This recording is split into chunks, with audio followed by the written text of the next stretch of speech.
Hello, everybody, and welcome back to the Spirit Realm, where I talk about the Manitous of the Ojibwe tribe. If you have seen all of the videos about the Manitous before today, you probably remember the names of Chaibebos and Nanabozu, and knowing that both of them are brothers. And these two are the most well known of the four. Yes, I do mean four, because there are other two brothers of Nanabozu and Chaibebos. They're a little less known outside the tribe, but today we will be talking about the first son, Maudjee-Kawiss.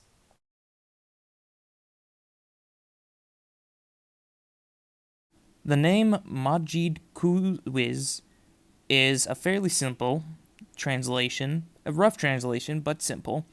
So the first part means the beginning or the start, and then the second part means sun. So Maudjee-Kawiss means the beginning or the starting sun, or the first son, because he's the eldest out of the four kids. And a little bonus fact about him is that his name is not his real name. It was a name that was kind of given to him, and any traces of his name that he was given at birth is no longer available, and so his name is now Maudjee-Kawiss.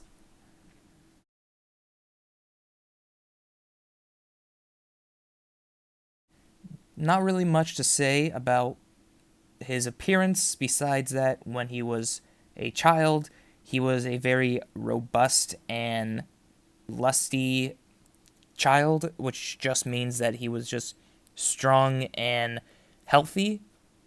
And as he got older, apparently, before the age of him going on a spirit quest, he was already outgrown every boy and man in his village. So, we can say for certain that he had a very tall stature. How tall? Not 100% sure. Probably, you know, very much above average on at least what the story is saying. So, yeah, he very much was tall.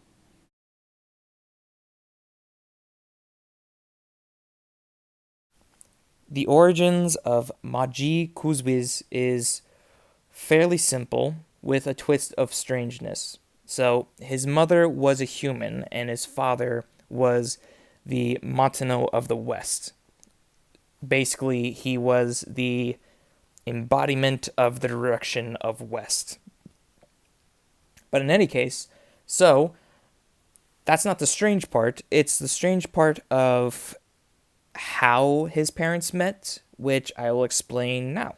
His parents met when his mother went to pick berries and then had to go to the bathroom. However, she forgot an ancient taboo, which you are supposed to never face west when you are performing an act and squatting directly towards west. The reasoning being is because the Martineau of the West will take notice of you. And the Martineau did take notice of her and thought, wow, she really looks very beautiful with her cleft. And because of that, things pursue, and she was pregnant with the baby of a Martineau. I will just say that. If you would like to read on it, I will leave a link in the description. But yeah, that's basically the origin of how he came to be.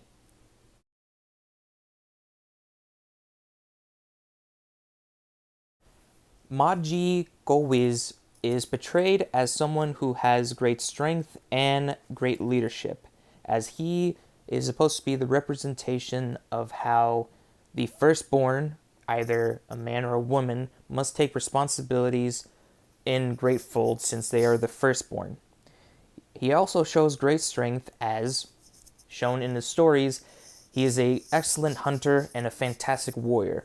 And actually, when he gets older, he would travel all along the sides of the territories of the Ojibwe tribe to protect it from any foes that he comes across.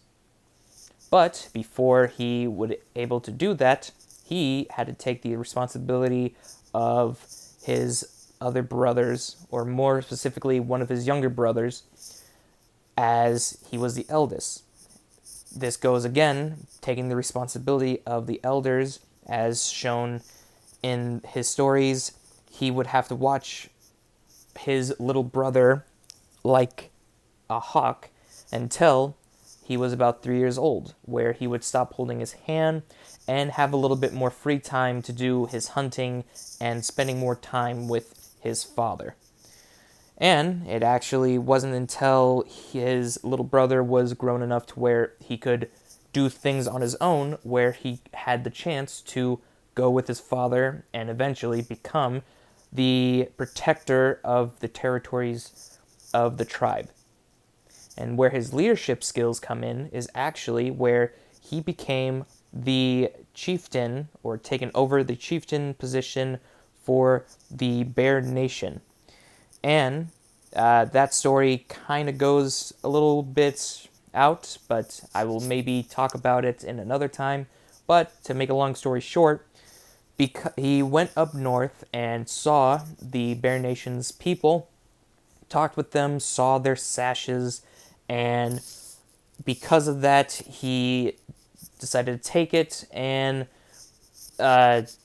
because of different shenanigans, like killing one of their people and stealing, they had a discussion and decided that they would want him as their new leader, or at very least a war chief for their tribe, so that their tribe or nation can be protected. And actually, because of this, he actually did agree to become a war chieftain in their nation. However,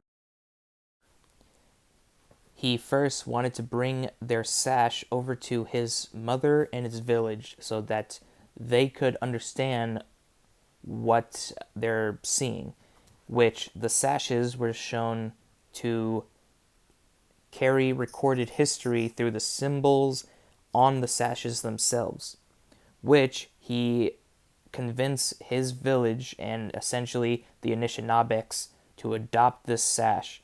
And it's called, in rough translation, the sites of the events as they occurred in succession, and events made clear by their place in the progress of time, essentially making it them collect history and making sure that it is never forgotten, which is another reason that he is seen helping keep the practice of recording the people's history on sashes, scrolls, and stone, which are for deeds, dreams, visions, chants, prophecies, stories, myth, and legends that relates to the people of the Anishinaabe, which is honestly a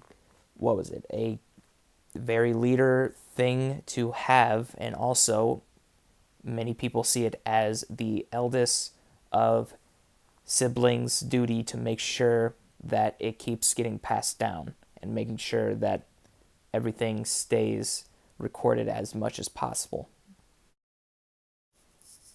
Hello everyone, I hope you really enjoyed this video, and yeah, it's a bit later than what I expected. I thought to at least have about one or two videos before this video was made, but you know, what can you do, right? But if you did enjoy this video, please like and subscribe to my channel, and of course, as always, I really hope you enjoyed these videos, and I hope you have a wonderful day.